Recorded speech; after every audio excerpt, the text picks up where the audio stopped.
नमस्कार। आज हम बात कर रहे हैं भारतीय इतिहास के एक अहम मोड़ की, हाँ बिल्कुल। 1930 की दांडी यात्रा। जिसे नमक सत्याग्रह भी कहते हैं। हमारे पास जो जानकारी है वो इस घटना के कई अलग अलग पहलुओं को छूती है। हाँ, काफी विस्तार से। तो कोशिश रहेगी कि हम इसे गहराई से समझें। जरूर। तो चलिए माहौल में चलते हैं। सोचिए 1930 का भारत, अंग्रेजी शासन, हाँ, पूरा देश ब्रिटिश राज के अधीन। और उन्होंने नमक जैसी मतलब एकदम रोजमर्रा की जरूरत की चीज पर टैक्स लगा दिया। बिल्कुल। और ये सिर्फ टैक्स की बात नहीं थी। हाँ, वही मैं कह रही थी, ये कुछ और था। ये सीधे सीधे लोगों के जीवन पर हमला था। नमक तो हर घर में चाहिए, अमीर हो या गरीब। सही बात है। और अंग्रेजों ने न सिर्फ टैक्स लगाया बल्कि भारतीयों को खुद नमक बनाने से भी रोक दिया। मतलब पूरी तरह नियंत्रण। उफ, तो ये गुलामी का, शोषण का एक बड़ा प्रतीक बन गया था। हाँ, जिसे नजरअंदाज करना मुश्किल था। तो इसी अन्याय के खिलाफ महात्मा गांधी खड़े हुए, लेकिन उनका अंदाज अलग था। हमेशा की तरह। यहीं पर सवाल आता है कि इतनी बड़ी लड़ाई के लिए, आजादी के लिए, नमक जैसी चीज ही क्यों? हाँ, ये बहुत दिलचस्प सवाल है और यहीं गांधी जी की दूरदर्शिता दिखती है। देखिए, नमक किसी एक वर्ग या धर्म का मुद्दा नहीं था। सही कहा। ये सबको जोड़ता था। हिंदू, मुस्लिम, सिख, ईसाई, अमीर, गरीब, उत्तर भारतीय, दक्षिण भारतीय, सब। हाँ, ये बात तो है। तो इसे चुनकर गांधी जी ने असल में पूरे देश को एक साथ एक आवाज में खड़ा कर दिया। और तरीका वो भी अनोखा था। बिल्कुल। सत्याग्रह, सत्य और अहिंसा, कोई हथियार नहीं, कोई मारपीट नहीं, बस सच पर टिके रहना। हाँ, और सिर्फ शारीरिक हिंसा न करना ही नहीं, बल्कि मन में भी कड़वाहट न रखना। ये दिखाना कि देखो, हमारी नैतिक ताकत तुम्हारी बंदूकों से ज्यादा मजबूत है। कमाल की सोच थी। यकीनन। और फिर वो दिन आया, 12 मार्च 1930, साबरमती आश्रम। हाँ, सुबह का वक्त था। गांधी जी निकले और उनके साथ 78 चुने हुए सत्याग्रही। मंजिल दांडी, समुद्र तट पर एक छोटा सा गांव। और दूरी करीब 385 किलोमीटर्स।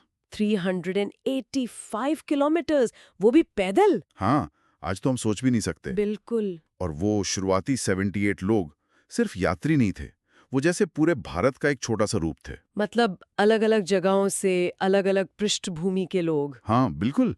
हर धर्म, जाति, पेशे के लोग शामिल थे। किसान, मजदूर, छात्र, सब। तो ये शुरुआत से ही एक समावेशी आंदोलन था। और जैसी ये यात्रा शुरू हुई ना, लोगों का जो साथ मिला, अभूतपूर्व था। हाँ, सुना है रास्ते में हजारों लोग जुड़ते गए। हजारों नहीं, लाखों। जैसे जैसे कारवां आगे बढ़ता गया, भीड़ बढ़ती गई। लोग सड़कों पर आ जाते थे। गांधी जी को देखने, सुनने। हाँ, उनका साथ देने।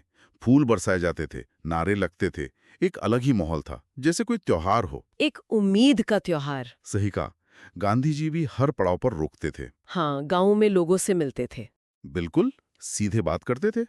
और उनका संदेश बहुत साफ था। क्या कहते थे वो? वो कहते थे, देखो भाई, ये नमक कानून तो एक बहाना है। अच्छा। असली लड़ाई तो स्वराज की है, अपनी आजादी की। वो लोगों को अहिंसा समझाते थे, स्वदेशी अपनाने को कहते थे। स्वदेशी यानी अपने देश की बनी चीजें इस्तेमाल करना। हाँ, ताकि देश आर्थिक रूप से भी मजबूत बने। और सबसे जरूरी बात एक था, आपसी भाईचारा। लेकिन एक बात मुझे हमेशा हैरान करती है, उस जमाने में न टीवी न इंटरनेट। हाँ, आज जैसे साधन तो थे ही नहीं। तो फिर ये संदेश, ये जोश पूरे देश में इतनी तेजी से फैला कैसे? इसके कई कारण थे। एक तो देखिए, गांधी जी खुद, उनका व्यक्तित्व ऐसा था। उनकी बातें इतनी सीधी और सच्ची होती थी। कि लोग उनसे जुड़ जाते थे। बिल्कुल, वो लोगों की भाषा में बात करते थे। दूसरा, ये यात्रा खुद एक चलता फिरता संदेश थी। अच्छा, वो कैसे? लोग अपनी आंखों से देख रहे थे कि एक दुबला पतला बूढ़ा आदमी लाठी के सहारे दुनिया की सबसे बड़ी ताकत को चुनौती देने निकला है, बिना किसी डर के। हाँ, ये दृश्य ही बहुत शक्तिशाली रहा होगा। बहुत ज्यादा। और खबरें वो मुंह जबानी फैलती थीं, एक गांव से दूसरे गांव। फिर कुछ अखबार भी थे जो छाप रहे थे। तो मतलब ये एक तरह का ऑर्गेनिक मूवमेंट था। हाँ बिल्कुल। लेकिन ये आसान नहीं था, ये याद रखना जरूरी है। हाँ, शारीरिक कष्ट तो बहुत हुए होंगे। कड़ी धूप थी, रास्ते कच्चे थे, धूल मिट्टी, मीलों पैदल चलना रोज। पैरों में छाले पड़ गए होंगे। यकीनन। थकान, भूख, प्यास, ये सब चुनौतियां थी। तो फिर हौसला कैसे बना रहा इतनी मुश्किलों में? और यही सत्याग्रह की असली परीक्षा थी। देखिए, ये मुश्किलें उनके इरादे को और पक्का कर रही थी। अच्छा, कैसे? उन्हें पता था कि वो किस लिए कष्ट सह रहे हैं, एक बड़े मकसद के लिए, आजादी के लिए। और गांधी जी का नेतृत्व भी मायने रखता होगा। बहुत ज्यादा। वो खुद सबसे आगे चल रहे थे, वही सब झेल रहे थे। उनका उदाहरण ही काफी था। और वो साझा सपना, आजादी का, वो सबको बांधे हुए था। समझ गई। फिर आखिरकार वो दांडी पहुंचे। हाँ, 24 दिन लगे। 6 अप्रैल 1930 को गांधी जी दांडी पहुंचे।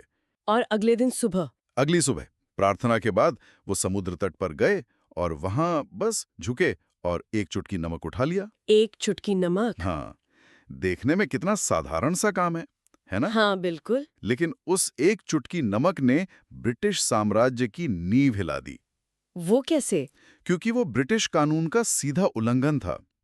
नमक बनाना या उठाना गैर कानूनी था। अच्छा। और गांधी जी ने सबके सामने डंके की चोट पर वो कानून तोड़ा। ये एक अकेले निहत्थे इंसान की तरफ से दुनिया के सबसे शक्तिशाली साम्राज्य को खुली चुनौती थी। वाह, मतलब उस एक पल में बहुत बड़ी ताकत थी। बहुत बड़ी, प्रतीकात्मक रूप से। और इसका असर देश भर में? जैसे चिंगारी लग गई हो, गांधी जी के नमक उठाते ही पूरे देश में जैसे सविनय अवज्ञा की लहर दौड़ पड़ी। सविनय अवज्ञा यानी शांति से कानून तोड़? हाँ, लोगों ने जगह जगह खुद नमक बनाना शुरू कर दिया। सरकारी नमक खरीदना बंद कर दिया। क्या बात है! सरकारी नमक के डिपो पर शांतिपूर्ण धरने दिए गए। और सबसे खास बात, महिलाएं। हाँ, महिलाओं की भागीदारी बहुत बढ़ गई थी इस आंदोलन में। अभूतपूर्व रूप से वो घरों की चारदीवारी से निकलीं और सड़कों पर आ गईं। बच्चे, बूढ़े सब शामिल हो गए। जरा सोचिए वो नजारा, लोग शांति से नमक बना रहे हैं या धरना दे रहे हैं। और दूसरी तरफ ब्रिटिश पुलिस लाठियां बरसा रही है, गिरफ्तारियां कर रही है। लेकिन लोग हिंसा नहीं कर रहे हैं। नहीं, बिल्कुल नहीं। वो मार खाते थे, जेल जाते थे, पर हाथ नहीं उठाते थे। अहिंसा परमो धर्मा का नारा लगाते थे। ये तो रोंगटे खड़े कर देने वाली बात है। है ही।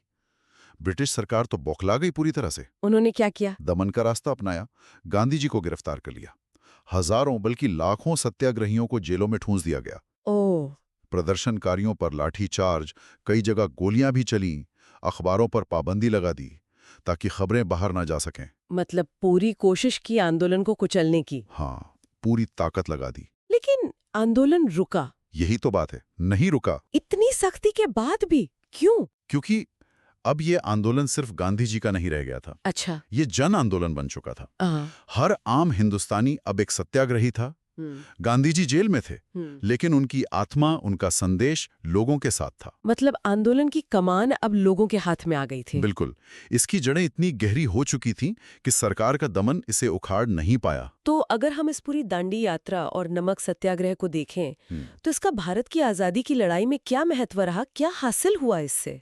देखिए, ये सिर्फ एक विरोध प्रदर्शन से कहीं ज्यादा था। इसका असर बहुत गहरा पड़ा। जैसे? पहली बात, इसने पूरे देश को एक कर दिया। अच्छा। ऐसा पहले कभी नहीं हुआ था। लोगों में एक नया आत्मविश्वास आया कि हाँ, हम लड़ सकते हैं, हम जीत सकते हैं। बिल्कुल बिल्कुल। उन्हें अपनी ताकत का एहसास हुआ। दूसरा, इसने दुनिया का ध्यान खींचा। अंतर्राष्ट्रीय स्तर पर? हाँ, दुनिया भर के अखबारों ने छापा गांधी जी के इस अनोखे तरीके के बारे में, अहिंसक प्रतिरोध। तो इससे भारत के स्वतंत्रता संग्राम को एक नैतिक बल मिला होगा? बहुत ज्यादा। ब्रिटिश सरकार पर दबाव बढ़ा, दुनिया में भारत के लिए सहानुभूति पैदा हुई। लोगों ने देखा कि ये सिर्फ राजनीतिक आजादी की लड़ाई नहीं है, ये न्याय और नैतिकता की लड़ाई भी है। और इसने गांधी जी के सत्य और अहिंसा के सिद्धांतों को भी साबित कर दिया। निश्चित रूप से। दांडी यात्रा ने यह दिखा दिया कि सच्ची लगन, नैतिक बल और अटूट इरादे से बड़ी ताकत को भी चुनौती दी जा सकती है, उसे झुकाया जा सकता है। ये सिर्फ इतिहास नहीं है मतलब? नहीं, ये उससे कहीं ज्यादा है। ये इंसानी जज्बे और नैतिक हिम्मत की मिसाल है। तो हम कह सकते हैं कि दांडी यात्रा स्वतंत्रता संग्राम का एक मील का पत्थर थी। बिल्कुल, एक अमर कदम जैसा कि कहा जाता है, जिसने न सिर्फ ब्रिटिश हुकूमत को हिलाया, बल्कि दुनिया को दिखाया कि लड़ने का एक और तरीका भी है, शांति का, अहिंसा का। हाँ, और ये याद दिलाता है कि कैसे नमक जैसी साधारण सी चीज भी आजादी जैसे बड़े लक्ष्य का इतना शक्तिशाली प्रतीक बन सकती है। सही नेतृत्व और एकजुट इरादे के साथ। बिल्कुल। तो अंत में हमारे सुनने वालों के लिए क्या संदेश है इस पूरी कहानी में? अ, देखिए, ये घटना हमें आज भी सोचने पर मजबूर करती है। किस तरह से? जिस तरह गांधी जी ने नमक कानून जैसे एक अन्याय को पहचाना, जो ऊपर से छोटा दिखता था पर गहरा था, और उसके खिलाफ सत्य और अहिंसा का इस्तेमाल किया, हाँ। तो सवाल ये उठता है कि क्या हम आज के जमाने में अपने समाज में जो अन्याय देखते हैं, जो चुनौतियां हैं, चाहे वो बड़ी हो या छोटी, क्या हम उनका सामना करने के लिए इन सिद्धांतों को अपना सकते हैं? दिलचस्प सवाल है। आज के संदर्भ में हमारे लिए नमक बनाने का क्या मतलब हो सकता है?